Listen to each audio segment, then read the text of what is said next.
All right. So, hello, fiends, friends, and familiars. This is Matt Orozco here from Macabre Daily, and I'm joined by Cooper Tomlinson, who's one of the stars of well, it's not really new anymore, but the smash hit film Obsession, which has just been released on VOD today and is coming out on Blu-ray and 4K on July 14th. Cooper, thank you so much for taking some time to chat with me. Thanks for having me.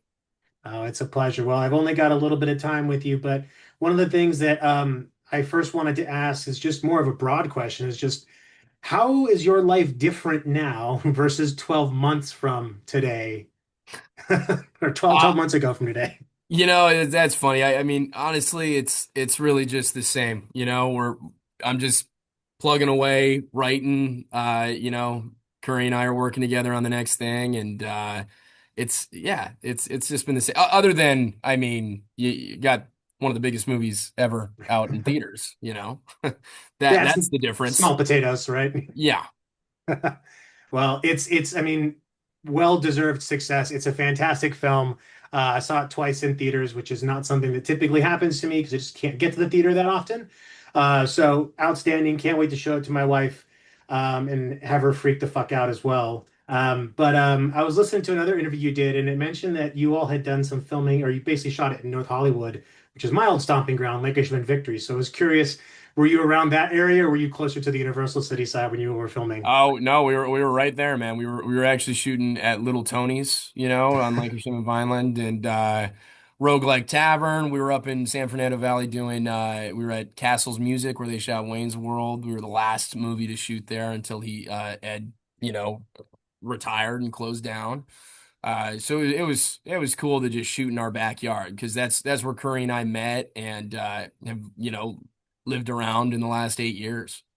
Yeah, it's not a bad part of town, but it certainly is an interesting one, especially when you see Hollywood and you're not from LA. It's like, oh, okay, I guess I made it. Like, oh, North Hollywood's a little different, but Yeah. it's still got its own charm.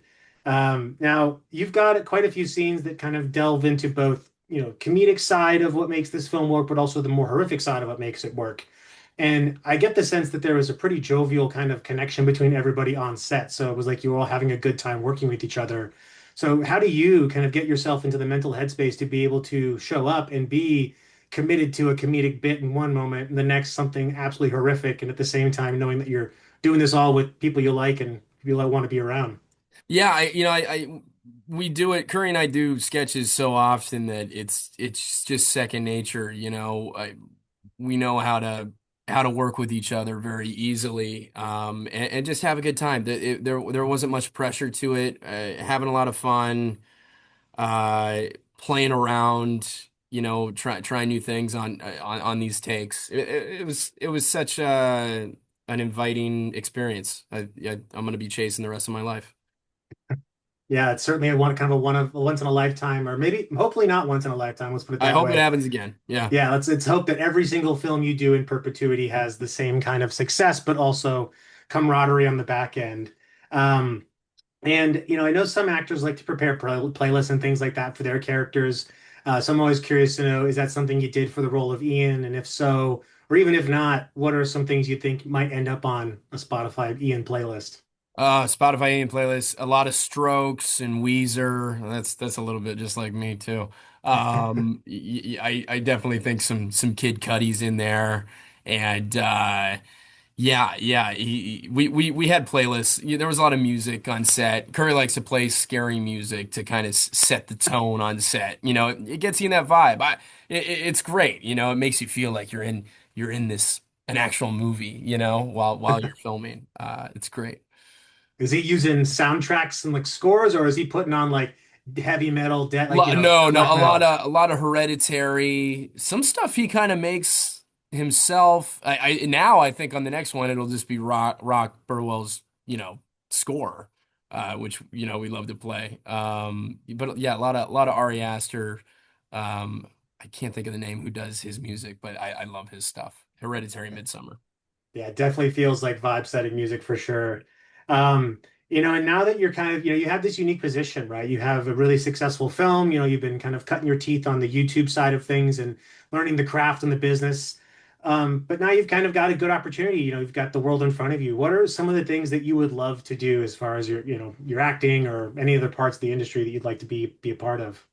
Oh yeah, I really want to tackle like a detective thriller like Prisoners with Jake Gyllenhaal.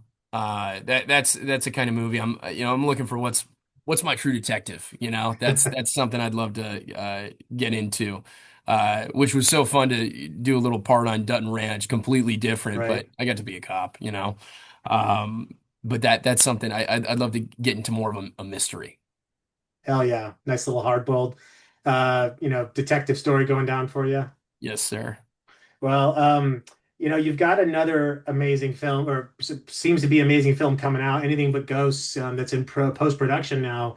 Obviously, I know the word is not many things hasn't gotten out yet. So is there anything you can share about what folks can look forward to in terms of how it compares to what you and Curry did in Obsession, or how it maybe even differs?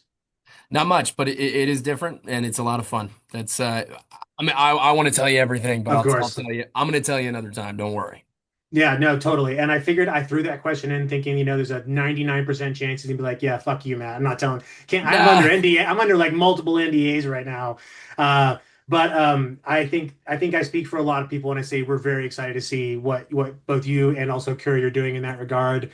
And my last question for you, I always like a little bit of fun with this one is if you were tasked with programming a double feature and Obsession is one of the films that they're going to show, and they ask you, Cooper, we want you to pick the second film we're going to play, what would you think make an interesting or fun pairing to go alongside of it? The Invisible Man by Leigh Whannell. Okay, Yeah. excellent.